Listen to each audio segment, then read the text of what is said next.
interrupt. It seems like the split we're talking about is the Cartesian split. And it's way back. It's basically what we've been talking about in this whole course. You wrote up on the board, how do I know? A person can get out of the requirement of logic by just taking the Cartesian approach, which is, you know what? I have valid reasons to not trust the external world. Okay. Because as soon as you don't ground, so basically the question becomes, do you need to prove something that's given, which is the external world? I mean, that's basically what we're talking about. The relativists say I don't need that. I have to prove the existence of the validity of what we would say is given, which is epistemology. We know what we know because it's based on reality. It corresponds to reality, and that is we can trust our senses, and that's from which all knowledge flows. So it seems like the whole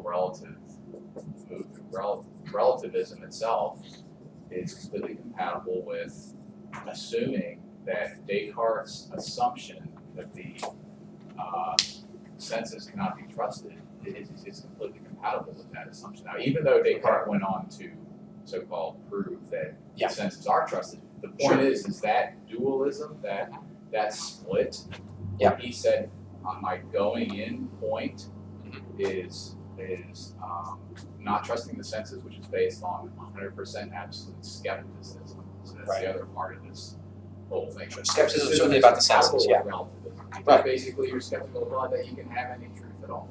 Well, this is thinking back to what Gilson said in the Unity of Philosophical Experience, that Descartes' only problem was trying to demonstrate what is given. What can only be taken as given. So once he tried to prove it, it was inevitable that he would fail, and that failure, stretched out over the course of decades or centuries, ends up leading to skepticism and perhaps at the far end, nihilism.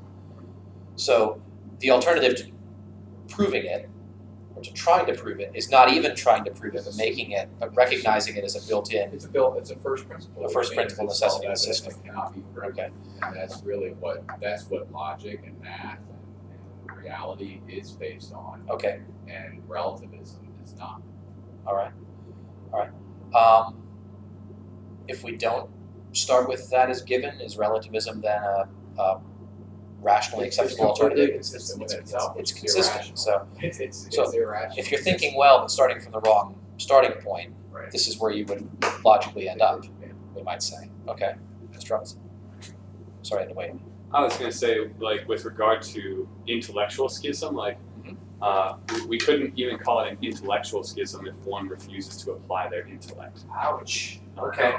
So this is not even taking this seriously as a sincere attempt to grapple with the lived reality of contemporary society. And as I say, Sartre says that really his philosophy is just an attempt to think out the necessary consequences of the death of God, or of atheism. Once we realize that there is no God, that's a given in his system. He's not going to prove to you that there's no God. He says that's such an obvious fact that we're starting from that. Everything else then is simply a consequence of that. If there's no God, there can be no meaning. If there's no meaning, then freedom has a certain character, and human consciousness as we live it has a certain kind of structure to it, a certain kind of directedness, actually non-directedness, right? Self-directedness. And then authenticity becomes your chief value that you need to work out, using your freedom in an authentic way, not in an objectively flourishing way. But that all follows from the death of God, or from the absence of God.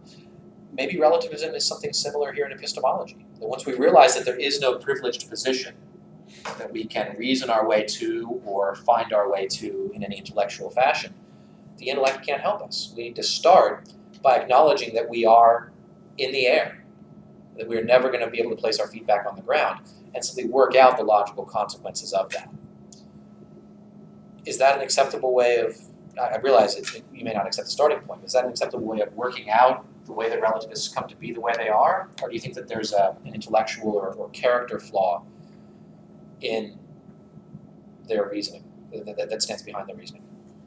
I mean, I think there is a character flaw.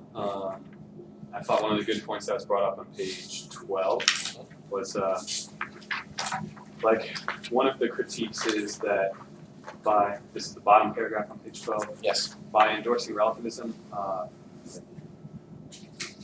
one in fact does lose the right to judge beliefs according to their truth or falsity. Right. Like relativists might say, no, we don't. Like, but they do, because if they're going to truly be relativists, then they have to hold that second claim, which says that no position, no standpoint is metaphysically preferable to another. And so they can't actually evaluate any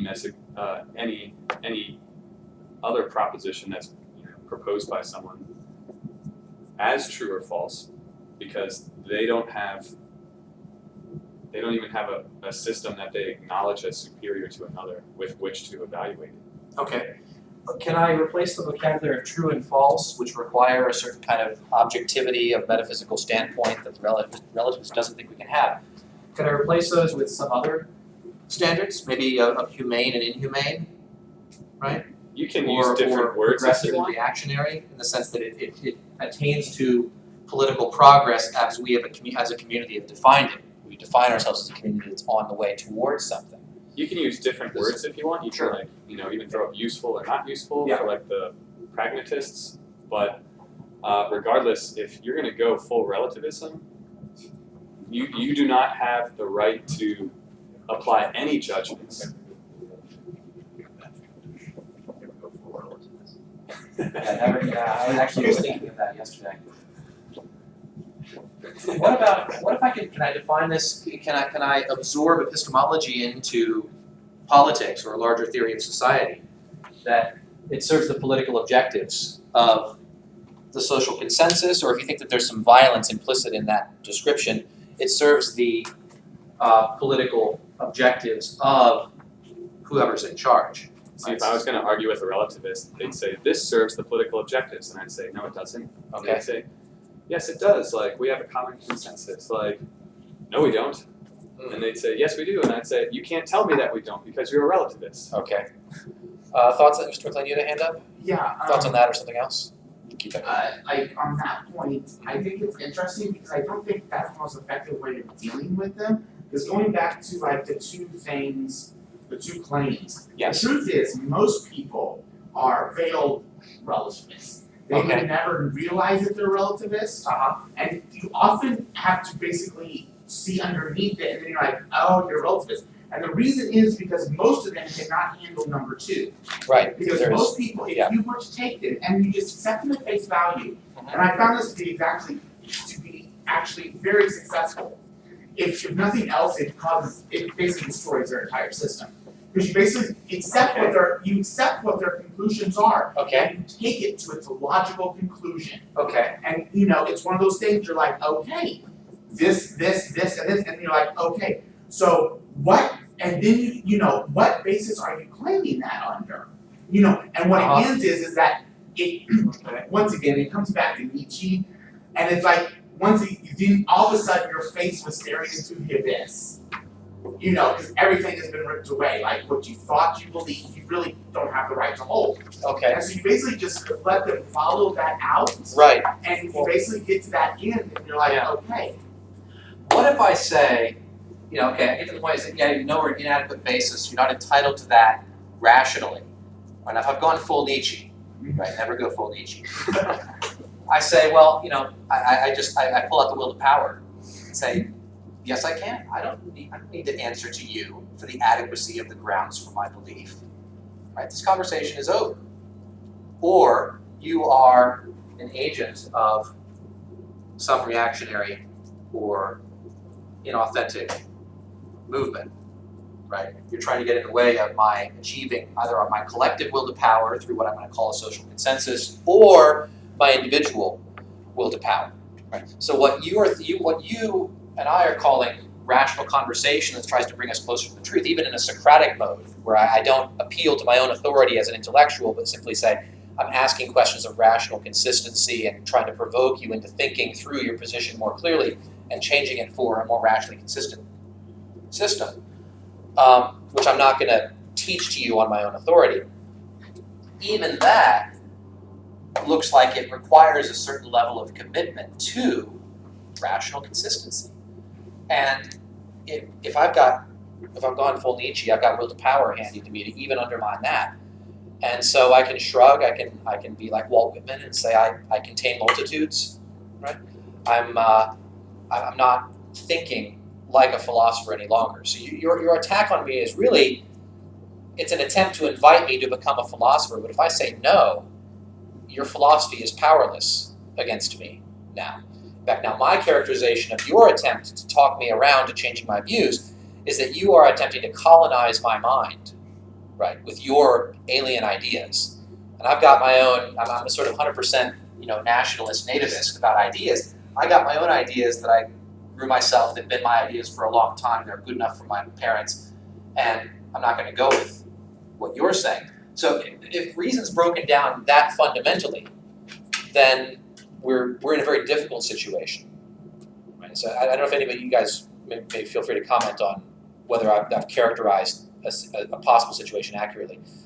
Let me get Claypool, Fioramonti, and Robinson. Sorry. Yeah, I would say, like, as far as these other ways of kind of like hitting the logical debate in terms of like humane or inhumane or progressive and reactionary, all of those, like, no matter how complicated like the terminology is, will eventually come back to a true or false claim about the nature of the universe and the nature of knowledge. Okay. So like even, I mean, there's that classic like, there are no true statements except for this one. That presupposes that there is some objective reality which is attainable to the human intellect. And so all these kind of attempts at like parrying that final question, to me, look like sophistry. And there's, that way of like avoiding it by saying like, well, I had my will to power. Mm-hmm. It's like, okay, so the nature of man is such that his will should be what determines what is true. It's like, well, now you're just trying to colonize my mind. Mm-hmm. Okay, so the nature of man is such that we shouldn't try to colonize one another's minds. You know what I mean? Like Well, all let of me- these tend on true false claims about the nature of man in the universe. What if I do this? And I'm thinking, the strategy I think of the relativist or the full-on Nietzschean is never to meet you directly and to contest your rational claims rationally, but it's always to slip out from under them. Nietzsche, the ironist, is very accomplished at this, right? So I would say, I'm not. Sorry. Say give me your appeal again. Just So, one like, little part of it. the will to power presupposes. Presupposes true claims. Well, here's what I would do. I'm not going to enter into the trap of trying to make normative claims about what we should do. I'm simply talking about what we are doing and are going to do. I'm going to speak purely in terms of will and of fact. This is the way things are. You want to switch this to a normative conversation where your philosophy will help you, right? About this is because you perceive the objective character of the world, people ought to behave according to individual will. But Nietzsche said there's not even any normativity about will to power. It's just the definition of life. Oh, So okay. he's So gotten that's that right. True, that's a true false claim. Okay. The life is like, so we're back to, okay, then we can't be relativists. Okay. Except for my aversion to using the language of true and false, I can see the point of that. Now, Michael said that he had a way of arguing that had worked before, which was to sort of take the relativist seriously. Say, okay, I believe that you, accept that you sincerely believe this, and then I'm working on logical consequences, with the hope that eventually we arrive at something so horrible that they rethink their premises. The danger of that is that the horror doesn't ever actually arrive, and people end up nodding their heads and saying, well, yes, Nazis, yeah. I mean, we oppose them, but only because we're not Nazis, right? We hate Nazis. That's who we are, right? But there was a video that went around a year or two ago of somebody on college campuses asking people outrageous things. If I think that I'm a 5-foot-tall Chinese woman, is that what I am? And people would say, well, yeah, I suppose so, if that's your groove, right? I'm not going to say no. I think there's something else going on there than people assenting to truth claims that are obviously false. That there's something political happening, but that's maybe. It's funny. That was actually exactly what I was going to ask. Go for it. Just to get like a what kind of demographic are we looking at here? Like who are we talking about with these? Like obviously, I think this whole conversation is probably not with like the highest intellectual philosopher, but maybe like the kid on the street. So I was gonna ask, like, what would your college students say if we were having this discussion? Like, where would they jump ship? Like, are they pure moral relativists, or do you think a lot of them, it goes as deep as cognitive relativism, where they're full blown no truth or false? The trick here is that so many things are coming unstuck that I can say, is this deeply thought out? Well, part of the whole position may be that you don't have to deeply think these things out. What is good enough is a kind of either individual will or a kind of tribalism or identification with a collectivity, with a collective will. I'd rather think, I'm not going to say anything bad about my students Yeah. with the camera running. Right. I forgot. But regardless of that, I think a lot of people simply don't have the practice in using these rational tools in conversation. That is, the whole art of disagreement has declined so much that the idea that we can disagree with one another and still be friends is, I won't say it's unknown. People are aware of it, but they're not practiced with it. They don't have a practical experience with it. And that there's a lot of things responsible for that in terms of intellectual and social siloing and the way social media functions and lack of an attention span. All things that are just part of the general environment. So I still hold out hope that people, once they begin thinking about this, once they have a Socratic moment, I think they begin to acquire the tools and maybe the respect for reason that can allow it to grow. Real quick, it seems like, it does seem like most people today, I would assume, just in general, our society, seem to be cling to moral relativism. But then, and this comes across in the video you mentioned, that like when it comes to matters of science, like they still have a conception of truth. Yeah. They're not relativists like through and through. Okay. To the point that they would say like there is no truth. I think they would just characterize. So there's a dualism, I think, with most people. Okay. Which is really where I think that's where it gets really slippery. Because then they're okay with being inconsistent. Well, the cognitive relativism here goes all the way down to things like science, and that's where it becomes Right, and that's why I a don't challenge. think most people. And sure, maybe that's a big claim. Science still retains a lot of popular respect, and I think general assumption that science gives us the truth. But notice here, the attacks from the 60s onward are coming largely at science itself, at the practice of science, from Rorty, from Kuhn, in different sorts of ways. Mr. Robinson. Yeah, I just wanted to also bring to the conversation the fact that there's a difference between the history of ideas and the history of philosophy. Correct. And so relativism seems to recently be big in the history of ideas. Okay. But I don't think we can take ourselves seriously as philosophers if we're going to say that this is something that's impacting the history of philosophy, because you're no longer doing philosophy once you abandon reason altogether. Okay, so maybe I would call Richard Rorty an intellectual, but I might hold back from calling him a philosopher if I want to say that label for followers of Socrates. Yeah, he didn't call himself a philosopher. He didn't call himself a philosopher. What did he call himself? Naturalist. A naturalist, natural. Like he made that move to Virginia Tech or something. Psychology. A humanist. Yeah, was a humanist. Yeah, pragmatist. And I also wanted to Yeah. say that the relativist deep down inside knows that they can't live with this philosophy. When we did our evangelization trip, I ended up talking to a guy for an hour who was a relativist, and he ended up admitting, in our conversation, he's like, yeah, I see that there's cognitive dissonance here. That was the phrase that he used. Yeah. He's like, and it is kind of uncomfortable, but that's just what I want to do. And and so the admission that that's uncomfortable for me. The invitation I made to him, I was like, you don't have to live in cognitive dissonance. You can come back home to the Catholic faith and live in inner peace. Good. That's great. It's great. Sounds like a great And experience. that you could tell that struck a chord with this guy, that he was he wanted that. Okay. That's good. Desire. One of the things, this lets me finish with something I'd like to set up for us for next week. One of the virtues I think that we find missing, especially in the case of people who are strongly attracted to relativism, is a certain love of truth. And this looks to me like this is a kind of fundamental virtue. It's a love of truth and a hatred of error, at least as regards oneself, and at least as regards one's most fundamental beliefs, as connected with the way things actually are. And even if we're not certain about the nature of objective reality in a metaphysical sense, we can talk anthropologically about this. Am I right or wrong about my own self, about my own experience, about what I am? And that might be a way out of this, is that what we want is the truth. And if we're so deeply buried underneath many layers of idealism and relativism that we're not certain we can achieve it, maybe that needs to first be awakened. So I want to talk about this virtue of love of truth next week. I will email the whole class about what to read. We'll either start with chapter 11 of McInerney. We will be meeting on Tuesday next week on the regular schedule. That might be different for you guys who are coming from off campus. Tuesday and Wednesday both at our regular time. I'm assuming that this room will be free. I'll have to double check on that.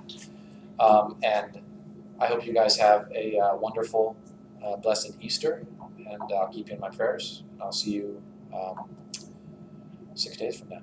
Thank you, Dr. Thanks, guys.